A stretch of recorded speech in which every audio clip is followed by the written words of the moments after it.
Bienvenidos a un nuevo video. Te saluda con mucho gusto el profesor Geomani.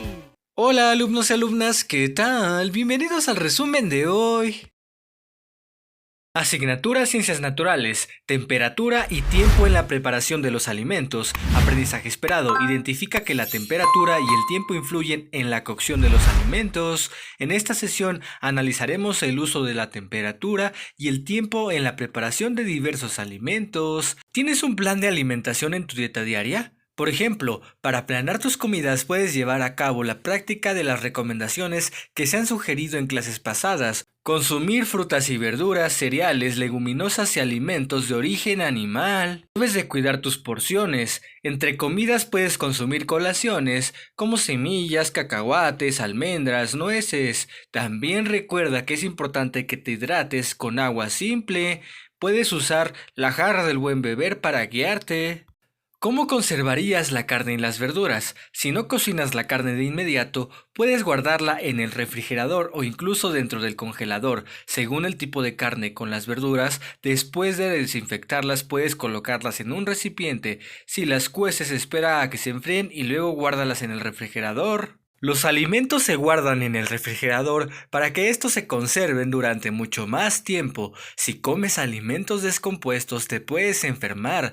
Deben de ser temperaturas de 5 grados Celsius o menos para que se conserve un alimento. Deben de estar a bajas temperaturas. Si no se mantienen la temperatura adecuada, pueden perder las características necesarias para ser consumidas por los seres humanos. El tiempo es la duración de un suceso o un acontecimiento o una acción, y es la unidad de medida de los segundos, minutos, horas, días y años. Se mide con un reloj. El tiempo y la temperatura en la preparación de los alimentos son factores inseparables que influyen en el crecimiento o en la eliminación de hongos y bacterias que dañan nuestro organismo. En la preparación de los alimentos, entre más alta sea la temperatura a la que se les expone, más corto será el tiempo de su cocción, y cuanto más baja sea la temperatura de exposición, más tiempo será necesario para que se cocinen. Si consumimos alimentos crudos, alimentos que no han sido cocinados, podemos llegar a enfermarnos. Lee la información de cada alimento para que conozcas cuál es la temperatura y el tiempo ideal para que su superficie quede libre de microorganismos. ¿Te gustaría saber qué se llama la zona de peligro de la temperatura, es decir, la CTP? Mira, son estas maneras de poder clasificar las zonas frías, zonas de peligro de temperatura y zonas calientes. Son 3 zonas. Asignatura Matemáticas. Adivina el cuadrilátero. Aprendizaje esperado. Clasifica cuadriláteros con base en sus características, lados, ángulos, diagonales, ejes de simetría, etc. ¿Todos los cuadriláteros tienen 2 ejes de simetría? ¿Son 4 lados? ¿Tienen la misma medida? ¿Qué es un eje de simetría? Un eje de simetría es una línea imaginaria que divide una figura en 2 partes iguales, es decir, al doblar la figura sobre ese eje todos sus puntos coinciden y se dice que esas 2 partes son simétricas con respecto de ese eje. Es como si sobre el eje pusieras un espejo. La imagen que se forma es el complemento de la figura. Por ejemplo, aquí podemos observar algunos ejes de simetría. Las 2 figuras geométricas son cuadriláteros, uno es un trapecio y el otro es un romboide. Al doblar en 2 partes sus puntos quedan en espejo como si se estuvieran reflejando.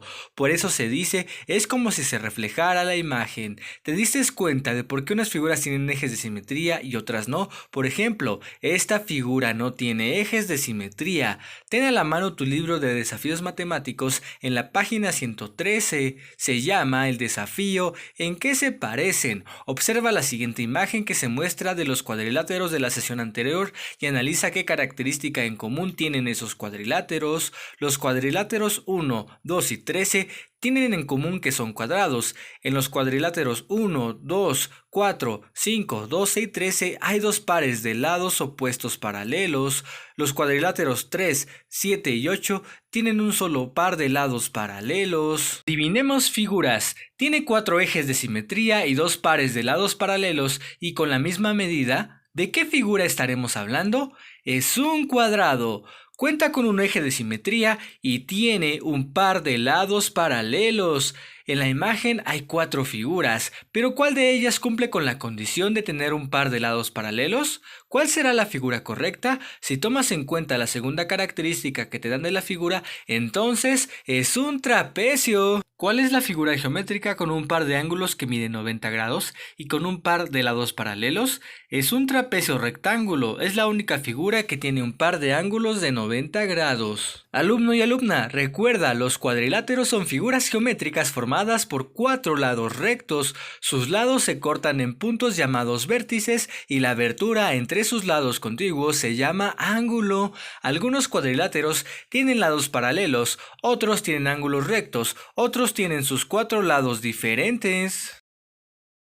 Asignatura Historia. La Sociedad Virreinal 1, Aprendizaje Esperado, distingue los grupos que conformaban la Sociedad Virreinal y la estructura de gobiernos de la Nueva España. Los pobladores originarios fueron exterminados por la viruela. Los españoles fueron los primeros en llegar a la Nueva España. Arribaron muchos españoles, cerca de 20,000 habitantes, a mediados del siglo XVI. Trayendo consigo esclavos africanos. También llegaron a la Nueva España personas de origen asiático por las conexiones comerciales entre la Nueva España y Asia. Esto ocasionó una mezcla, un mestizaje.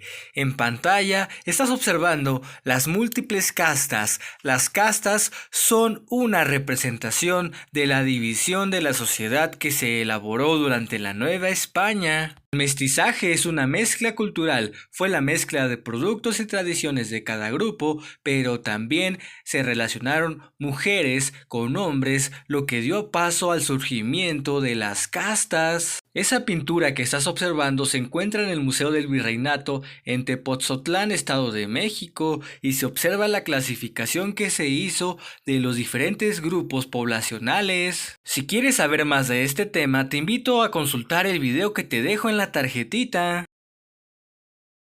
Asignatura Español, musicalidad y ritmo en los poemas, aprendizaje esperado. Emplea el ritmo, la modulación y la entonación al leer poemas en voz alta para darles la intención deseada. La clase anterior leímos poemas y apreciamos los sentimientos que evocaban.